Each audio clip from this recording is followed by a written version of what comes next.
that you're here running for this position. I think it's one of the most important positions in our county for this election. So I'm going to hand it right off to her, and we'll go ahead and listen from her. So here we go, Sherri Hodies. Thank you, Jess. Right now, I want to say to you guys that this is our kickoff. The next 10 months is going to be the longest job interview that I have ever done. And you all, along with your friends and family, is going to be my interviewers, because this is a job. It is not a position.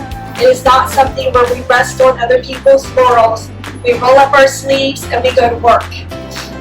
I have a love and a passion for this job. It's a hard job, I realize. That's okay. I know how to work hard. This job demands simply that our vote is counted, that we have a right to vote, we have a right to have our voice heard. Now, many of us have ancestors that are here right now. Many of us, probably all of us, have ancestors that have fought and died for our right to vote. And I intend to make sure that we keep that right preserved, and we'll work hard and understand the details of that job and use all that I have in my toolbox that is transferable to this job. As a voter, you should care if my skills are transferable. This is not a legislative job, it's an administrative job, and the Republican Party couldn't ask for a better administrator. I went back to college while working full-time and raising with my husband 4 teenagers. I was awarded the highest academic honors by graduating at the top of my class in all 4 degrees, all accomplished in a very short time frame. What is more important is that I can take all these degrees, along with my 27 years experience in the manufacturing field at Honda of America, and transfer all of that into this job. You see, here's the thing. I love details. The output of operational transparency, so that we have election integrity and so that we have voter trust. And for the last 5 years, I have taken the initiative to make phone calls to her and her staff and walk into her office so that I could learn their processes, their rules, their procedures, and their reporting. There's always room for continuous improvement in any job. We cannot rest on Joyce Griffin's laurels, and I intend not ever to do that. If we have to have someone in that office that will roll up their sleeves and work hard for all of you. We have to have someone who can think outside the box, learn, educate, and empower people. Someone who has no problem digging for the details and then working within the law to give you what you guys want, which is a safe, secure election process. Let me ask you guys something. Did you know in 2017, the Department of Homeland Security designated our nation's elections as critical infrastructure? Yes, I did know that. All right, so what does that mean? That means the Supervisor of Election has access to the latest and greatest, you got it, cybersecurity intelligence. Are we using it? Are we using it to the best of our abilities? I don't know, because I don't work in that office. Neither any of the people that are running against me know. But I intend to find out when I'm put in that office. And I intend to dig for the details to find out where we're at on cybersecurity intelligence. We have to make sure we're using everything at our fingertips to make sure that that election is correct. We need to have strong partnerships with the Department of Homeland Security. Why we preserve our sovereign rights as a state and as a county. We need to keep audits for ballot reconciliation. We need to make sure we have matching signatures and voter list maintenance. We need to make sure that we have vulnerability scanning. And we need to make sure that there is intrusive prevention and detection systems.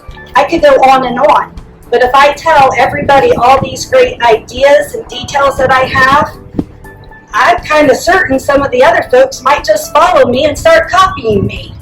Like our website. I have ideas. I know how to get to the details, and I will never let you down. I never let Honda down for 27 years, and I don't intend to ever do that to any of you. This is a job. It's a job I can do. It's a job I want to do, and it's a job that I would love to do. I'm going to keep working hard. I'm going to keep campaigning. I have been to North Key Largo, Tavernier, back home, back up, back home. That's what you have to do. You have to roll up your sleeves and work hard. And I think that if all of you vote for me and go out there and get other people to vote for me, you will find that this candidate will transfer into your supervisor of elections. Thanks all of you for being here. Hey, I didn't know that, but I think a point I want to make is, Sherri, you're in a primary. You're not against any Democrats right now. You're running against another Republican. That's right. So Sherri has to win in August to go to November. So Democrats is not the issue now. It's your fellow Republicans. You just explained why you're the best Republican for the job.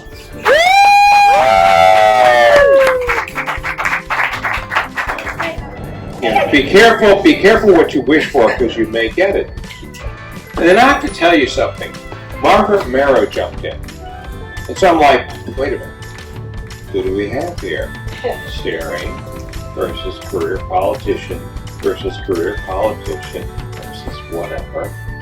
I don't know about you guys. I would like a fresh set of eyes looking at something. Yes. I would like someone to say, you know what? Guess what? Maura and I, my beautiful wife and I, never were in the restaurant business 11 years ago. Okay? We didn't know what the hell we were doing, but we came with a different set of eyes. Okay? I'm an engineer.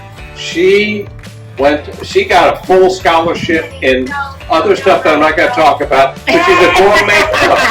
And so we approached something differently. And God, for the grace of God, it worked out well. And if anyone out here, anyone in Monroe County is happy with the way the elections are run, guess what? Go right back to those people who've been there all along. But if you have a scintilla of concern that, maybe things are not correct, maybe things aren't right, maybe we could do things just a little bit differently and look at things differently, then maybe you look at Sherri. Now I'm gonna take you sideways to something about her heart, because politicians don't necessarily have heart, except for Craig. All right. So we were at the Reagan dinner, and I called Sherri and said, "My 86-year-old mother is coming here." Okay, she was born in Hungary. She was smuggled out in 49, came here legally in 50, etc. Could I buy her a seat? She talks to Rhonda. Rhonda says, hell no, Rebecca didn't charge her for that. Not only did they not charge her for a seat, they put her at the head table with Wiley Gaines, and they gave her a corsage with the Hungarian flag on it. And let me tell you something. I was in New Orleans. I flew there yesterday for business. I came back today. I had breakfast with my mother this morning, and she wanted me to give you a big hug and say that she loves you, because she's 86 years old, and it was one of the highest points of her life. This is an 86-year-old lady who grew up in communism, and she told me to tell you that. Okay? This is the heart of the person you're talking about. These are the kind of eyes I want looking at our processes. This is what I want us to do. And you know what? I think she deserves our love and our support and everything we can give her. And thank you very much. Sherri, best of luck.